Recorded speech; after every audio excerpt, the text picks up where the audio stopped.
Welcome back to another episode of Rock Boys Football. Dan Lanning, the Oregon Ducks, set to host a monster recruiting weekend over the next couple of days in Eugene.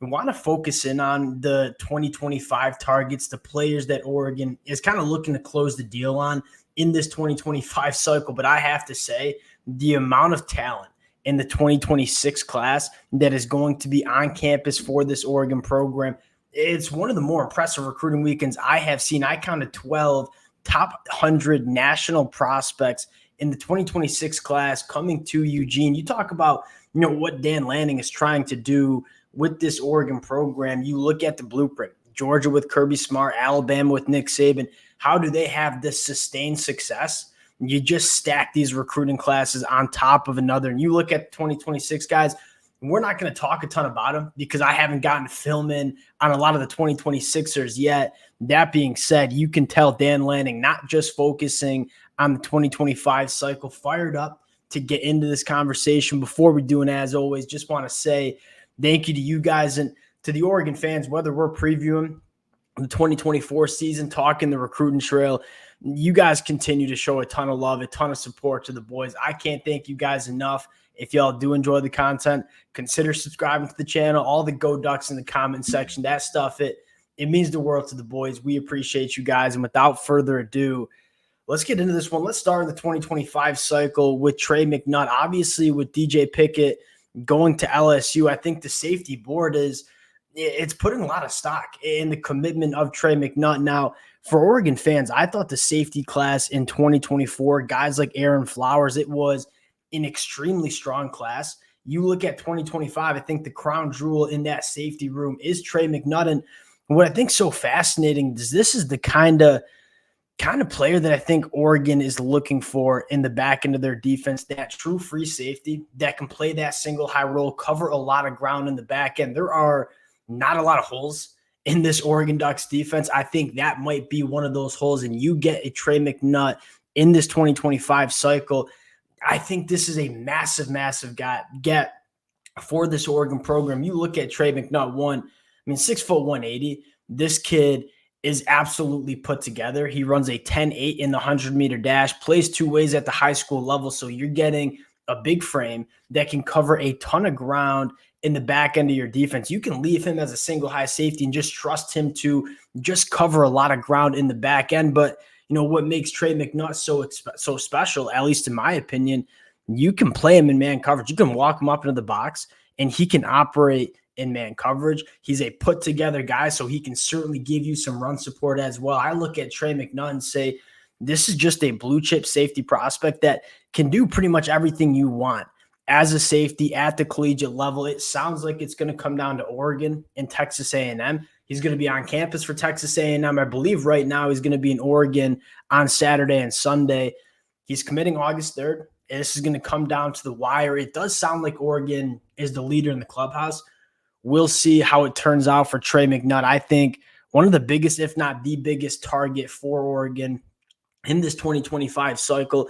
The other fascinating prospect I want to talk about is Michael Terry III from the state of Texas. Now, Oregon has had a ton of success in the state of Texas in this class. You look at going out and getting to Corey and Moore. I think Michael Terry is probably a Texas lean as we sit. That being said, we said the exact same thing about Corey and Moore before he committed to the Oregon Ducks. I look at Michael Terry. I think where you have to start with Mike Terry is he can play maybe 5 or 6 positions at the college level, both on the offense and defensive side of the football. You are looking at truly one of the freakier athletes in the 2025 cycle. And I'll say this, he really does remind me of Kenyon Sadiq coming out in the 2023 class.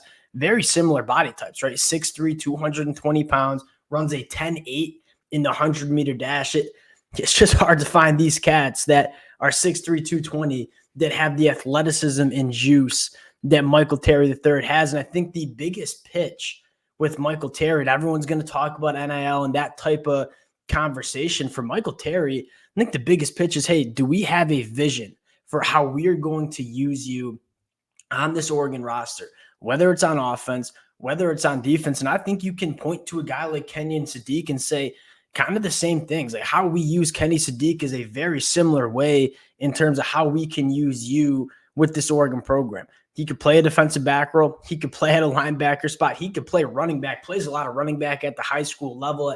At the end of the day, we always say this. You just want to bet on the premier athletes. And Michael Terry is a premier athlete. And I think a massive storyline with Michael Terry is, guess who's also taken a visit to Oregon? It's five-star wideout Decorian Moore. I mean, the Texas connection, I think that is a massive selling point for this Oregon program, where they've gone to the state of Texas, have landed top players from that state. Obviously, Rashad Samples doing a phenomenal job building that pipeline from Texas to Eugene. What position is he going to play? Can he connect with the staff? Those are the two big question marks that we have with Mike Terry, but getting him on campus going to be massive. He's going to visit Texas, he's going to visit Nebraska, and he's going to visit Oregon, probably the three contenders for the commitment. Massive visit with Michael Terry. Now, I want to briefly talk about 2026 as well. And I get it's a long time until these kids are signing papers and enrolling with this Oregon program. That being said, if you are checking out recruiting episodes in the middle of the summer, you know how recruiting works. It starts with building relationships early. Chris Henry Jr. going to be on campus for Oregon. He's committed to Ohio State, but again, that is a commitment that is a long way from getting signed on paper.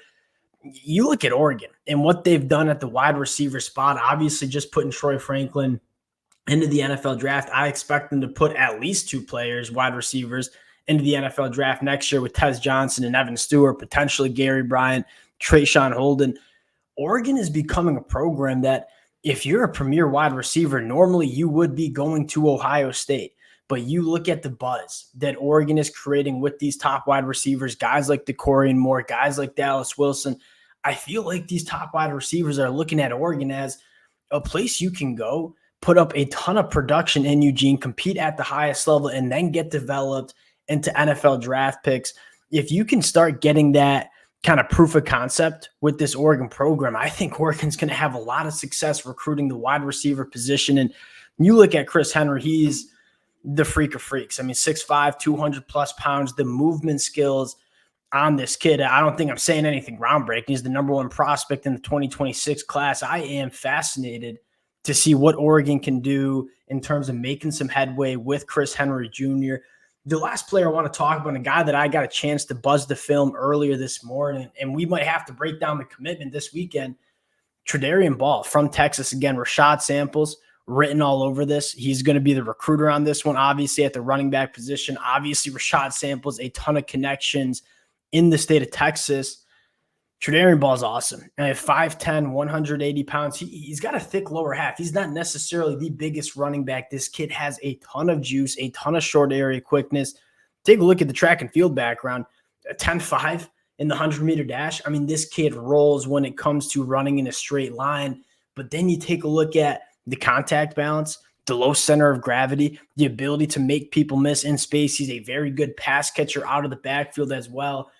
One of the premier running backs in this 2026 class. I think they have a very good chance of landing this commitment coming out of the weekend.